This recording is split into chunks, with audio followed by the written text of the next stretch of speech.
scared. I'm just like, what? I'm a mess. I got my sprained ankle. That's the whole point of this fight. It creates conversation, barbershop conversations, taxi conversations, airplane conversations, and that's what we want. The more people talking about the fight. The arena flipped from loud cheers to shocked silence and back again in just a few seconds. Anthony Joshua versus Jake Paul was sold as a clash of eras, a proven heavyweight trying to reset his career, and a social media-born fighter chasing real boxing respect. When the final bell rang, the internet exploded. Highlights, hot takes, and frame-by-frame breakdowns flooded everywhere. Hours later, both fighters finally spoke, calm, emotional, and defiant.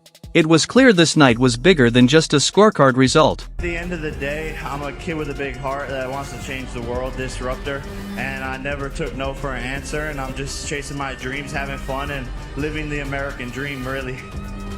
It's a testament to hard work, and every single day dedicating yourself to a craft, pushing through when you don't want to be there, and it all pays off in the long run, and believing in yourself, setting goals that people think are impossible. That's really what my story is all about, and that I hope. There's a special kind of quiet after a big boxing night.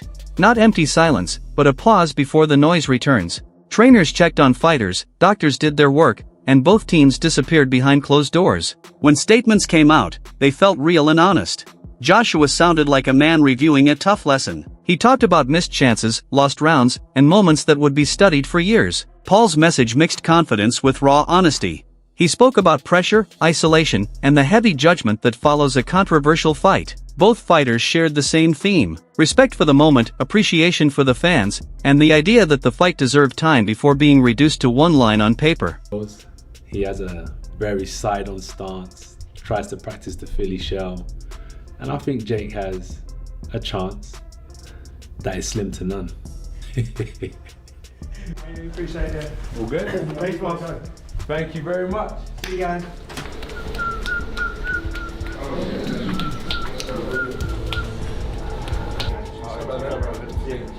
Yeah.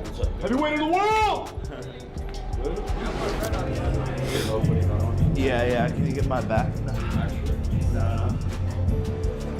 For the first week of sparring, I had to get comfortable in there and let things slow down and feel the power out and get the confidence to slip, catch, move.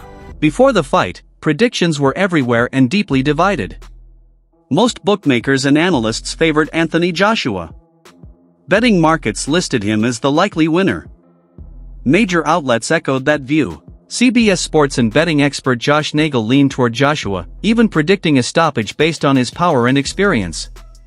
Yahoo Sports also suggested Joshua could end the fight early, pointing to experience and referee influence. But not everyone agreed. Big personalities offered different takes. Tyson Fury publicly said Paul could land a fight-changing punch and even joked about betting on him.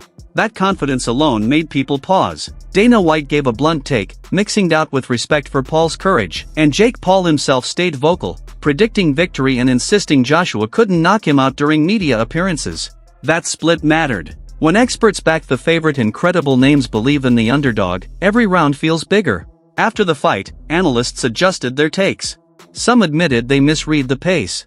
Others used the fight as a lesson. Amir Khan praised Joshua's old-school power, while other fighters focused on tactics, crowd energy, and small technical moments. What stood out was honesty. Instead of excuses, many talked about craft and preparation in this new boxing era. Well, it's very tough to say something about Joshua or Jake. You know, I'm waiting for this fight because I'm so excited.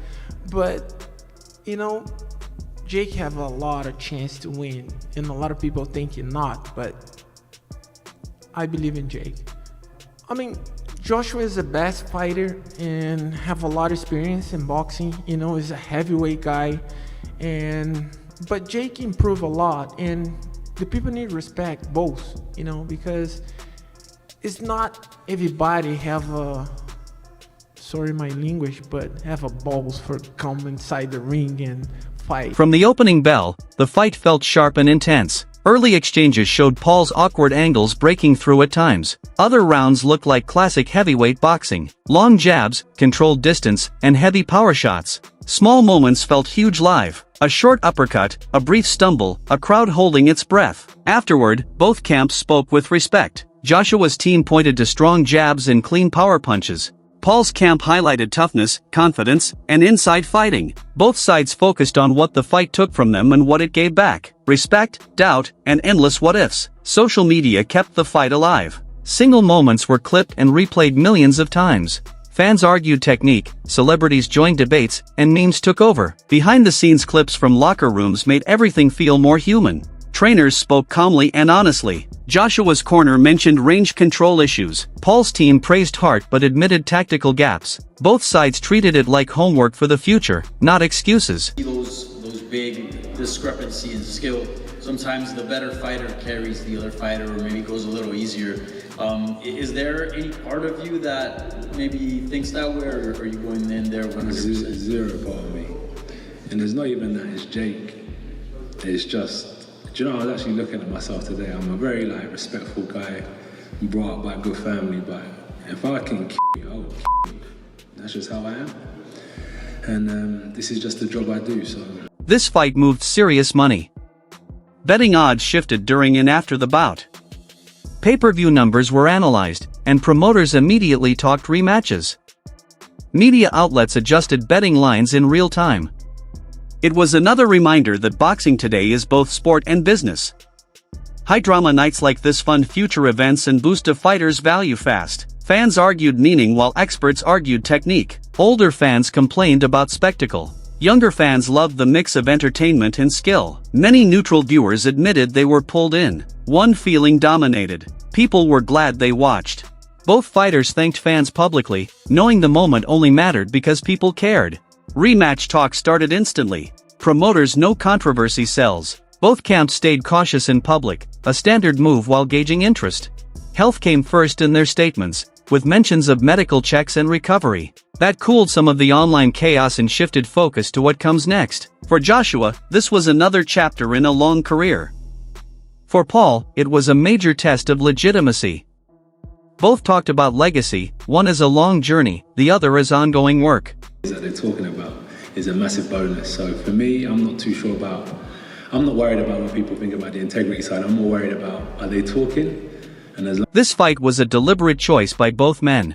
Anthony Joshua versus Jake Paul won't be forgotten anytime soon.